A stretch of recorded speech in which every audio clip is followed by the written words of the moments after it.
તુર્કીના ઇસ્તાંબુલમાં થયેલા આતંકી હુમલામાં મોતને ભેટેલી વડોદરાની ખુશી શાહનો મૃતદેહ વડોદરા પહોંચ્યો છે। વડોદરા એરપોર્ટ પર સાંસદ, મેયર અને ધારાસભ્યો પહોંચ્યા। ખુશી શાહના થોડી વારમાં અંતિમ સંસ્કાર કરવામાં આવશે। નવા વર્ષમાં જ્યારે તુર્કીના ઇસ્તાંબુલના નાઇટ ક્લબ પર હુમલો થયો ત્યારે વડોદરાની ફેશન ડિઝાઇનર ખુશી શાહ પણ ત્યાં ઉપસ્થિત હતી। ખુશીનો ઇસ્તાંબુલ પ્લાન પહેલેથી જ નક્કી હતો અને તે ત્યાં જ અઠવાડિયું રોકાવાની હતી। બિઝનેસની મીટિંગ માટે અહીં આવી હતી અને આ અંગે જ્યારે તે છેલ્લી વાર વડોદરા આવી ત્યારે તેના પરિવાર સાથે તેણે વાત પણ કરી હતી। ખુશી શાહે પોતાની ફેશન ડિઝાઇનિંગથી ફિલ્મ ઇન્ડસ્ટ્રીમાં બહુ ટૂંકા ગાળામાં જ સારું એવું નામ કર્યું હતું। આ અંગે વધુ માહિતી માટે જોડાઈ ચૂક્યા છે અમારા સંવાદદાતા લોરેન્સ પરમાર। લોરેન્સ, જો વાત કરવામાં આવે તો બસ થોડી જ વારમાં ખુશીના અંતિમ સંસ્કાર કરવામાં આવશે। ખાસ કરી તેમના પરિવારજનો શોકમાં ડૂબી ગયા છે, તેમનું શું કહેવું છે આ અંગે, અને હવે આગળનો જે અંતિમ વિધિ છે તે ક્યારે શરૂ કરવામાં આવશે?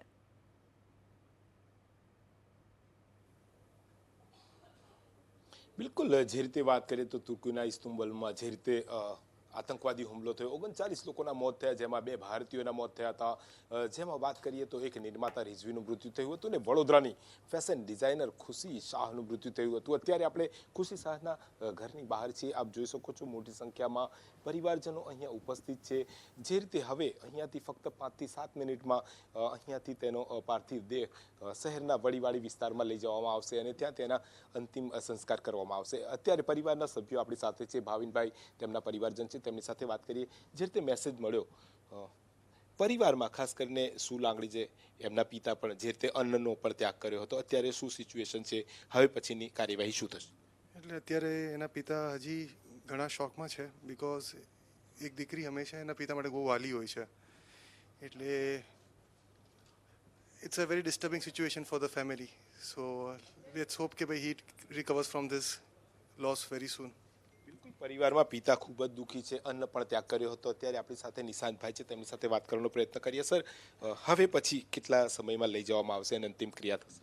બસ હવે 5 થી 7 મિનિટમાં એમનો પાર્થિવ દેહ અંતિમ યાત્રા માટે શરૂઆત કરશે। બસ હવે ફાઇનલ વિધિની જ તૈયારી કરી રહ્યા છે। જે રીતે સરકારનો સહયોગ રહ્યો અને અત્યારે જે વિધિ પણ થઈ રહી છે, રાજનેતાઓ જે રીતે તમામ રીતે સહયોગ મળ્યો, શું કહીશો? સાથે એક ઉજ્જવળ ભાવિ તરફ જઈ રહી હતી અને ક્યાંક ને ક્યાંક હવે રોક લાગી છે? સરકારનો પૂરો સપોર્ટ મળ્યો છે। રવિવારે સાંજના ખબર પડીને અત્યાર સુધીમાં દરેક જગ્યાએ સરકારનો પૂરો સપોર્ટ મળ્યો છે અને એ ટર્કી કહીએ કે આપણે બોમ્બે કહીએ કે બરોડા, બધી જ જગ્યાએ એમનો પૂરેપૂરો સપોર્ટ મળ્યો છે સરકારનો। બિલકુલ, અત્યારે આપ જોઈ શકો છો જે રીતે તેનો પાર્થિવ દેહ બહાર આવી રહ્યો છે। અહીંયા તમામ પ્રકારે જે રીતે પરિવારજનોથી લઈ અને રાજકારણીઓ અને તમામ લોકોનો સહયોગ છે।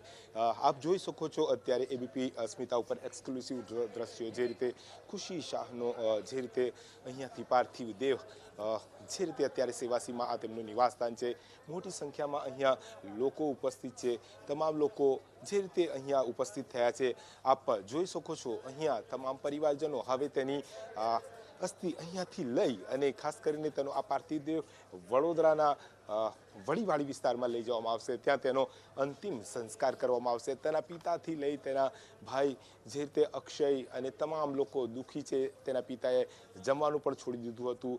તમામ પરિવારના લોકો અત્યારે દુઃખી છે। આપ જોઈ શકો છો મોટી સંખ્યામાં તમામ લોકો અહીંયા ઉપસ્થિત છે। હું બતાવવા માંગીશ કે અહીંયા તમામ પ્રકારે જે રીતે કાર્યવાહી થઈ છે, અહીંયા તેની જે રીતે અર્થી લઈ જવા માટે અહીંયા તમામ વ્યવસ્થાઓ કરવામાં આવી છે। જે રીતે આપ જોઈ શકો છો મોક્ષધામ વાહિની પણ લગાવવામાં આવી છે। અહીંયા જે રીતે હવે તેનો અંતિમ સંસ્કાર માટે આગળ વધી રહ્યા છે। અત્યારે તમામ લોકો દુઃખી છે, પરિવારજનો દુઃખી છે। પરિવારજનોનું જે રીતે વાત હતી કે તેમના પિતાએ જે રીતે અન્ન ત્યાગ પણ કર્યો હતો, પરંતુ એક દીકરીને ગુમાવવાનો પિતાને દુઃખ હતું અને એ દુઃખ તેમણે વ્યક્ત કર્યું હતું। પરંતુ જે રીતે વાત કરીએ, એક હોનહાર કેરિયર તરફ તે આગળ વધી રહી હતી, પરંતુ તેનું કેરિયર અહીંયા જ સમાપ્ત થઈ ગયું। તેની ઈચ્છા હતી કે જે રીતે વડોદરાની આ ખુશી હોલીવુડ સુધી પહોંચવા માંગતી હતી। ફિલ્મ ઇન્ડસ્ટ્રીમાં પણ તેને ખૂબ જ સારો એક સ્થાન મૂક્યું હતું। પોતાની નાની ઉંમરમાં તેણે જે રીતે સફળતા મેળવી, પરિવારજનો ખૂબ જ ખુશ હતા, પરંતુ હવે પૂર્ણ વિરામ લાગી ગયું છે। જે રીતે તુર્કીના ઇસ્તાંબુલમાં જે રીતે તેની પર હુમલો થયો, જે રીતે લોકોના મૃત્યુ થયા તેમાં ખુશીનો સમાવેશ થતો હતો. ખુશી અત્યારે વડોદરા તેનો પાર્થિવ દેહ લાવવામાં આવ્યો હતો અને પાર્થિવ દેહ લાવ્યા પછી અત્યારે જે રીતે તમામ લોકો તેની વિદાયમાં જોડાઈ રહ્યા છે, થોડી જ મિનિટોમાં જે રીતે અહીંયા તેના પરિવારના લોકો વડીવાળી સ્થિત પહોંચશે. આપ જોઈ શકો છો પરિવારજનો ખૂબ જ દુઃખી છે. વડોદરાના સાંસદ રંજનબેન ભટ્ટને પણ આપ જોઈ શકો છો. તમામ લોકો જે રીતે તેમને સાથ સહયોગ કર્યો, જે રીતે પ્રક્રિયા ચાલી અને તેને ખાસ કરીને અહીંયા વડોદરા સુધી તેના દેહને લાવવામાં આવ્યો, તેમાં સરકારે પણ જે રીતે પોઝિટિવ ગતિવિધિ કરી અને જે રીતે સહયોગ કર્યો, તમામ લોકો પરિવારજનો સરકાર પ્રત્યે પણ આભારની લાગણી વ્યક્ત કરતા હતા.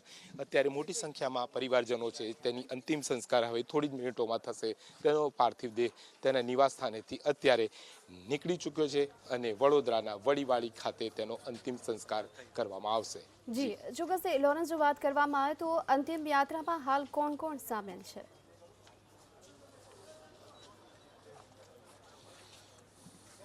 બિલકુલ, હું બતાવવા માંગીશ કે અંતિમ યાત્રામાં અત્યારે તમામ લોકો સામેલ છે. આપ જોઈ શકો છો અત્યારે તેનો પાર્થિવ દેહ અહીંયાથી નીકળી ચૂક્યો છે. પરિવારજનોના મોટા તમામ પરિવારજનો સાથે વડોદરાના સાંસદ રંજનબેન ભટ્ટ, વડોદરાના તમામ ધારાસભ્યોથી લઈ અને તમામ લોકો અહીંયા ઉપસ્થિત છે.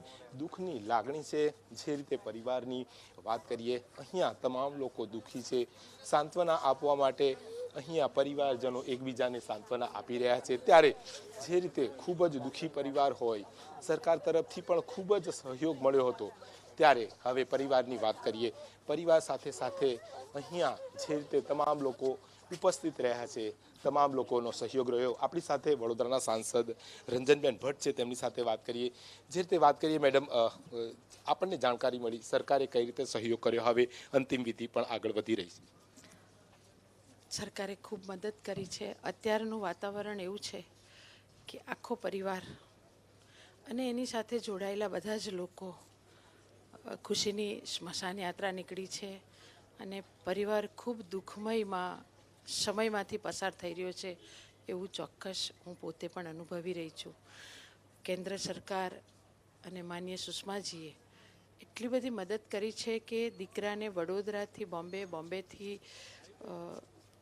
તુર્કી અને ત્યાં પણ જે કંઈ મારી અક્ષય સાથે વાત થઈ તો અક્ષય પોતે એવું કહે છે કે રંજનબેન તુર્કી ઉતર્યા પછી પણ જે કંઈ પેપર્સ વર્ક કરવાના હતા તો એક બાજુએ જ્યાં આતંકવાદીએ હુમલો કર્યો એ સ્થળ જોવા પણ એમને લઈ જવામાં આવે, ત્યાર પછીની બધી જ પ્રોસિજરમાં પણ વિદેશ મંત્રાલય સાથે ને સાથે અને ત્યાર પછી અહીંયા લઈ આવવામાં પણ સાથે એ ખરેખર આખો પરિવાર અને અહીંયા જે લોકો છે બધા સુષ્માજીનો અને કેન્દ્ર સરકારનો ખૂબ આભાર માને છે, ખૂબ આભાર માને છે કે આવું તો કદાચ વિદેશ અમેરિકામાં પણ આવું શક્ય ન હોય કે આવું થયા પછી 2 દિવસમાં દીકરીની લાશ પાછી આવી શકે. જે રીતે સાંસ્કૃતિક અને કલા નગરી તરીકે વડોદરા જે રીતે આગળ આવ્યું છે, વડોદરામાં ખાસ કરીને આ એ રીતે આગળ આવી રહી હતી જે રીતે ફિલ્મ ઇન્ડસ્ટ્રીમાં નામ કર્યું, હોલિવૂડ સુધી જવા માંગતી, હવે ક્યાંક ને ક્યાંક આ દીપ બુઝાઈ ગયો છે.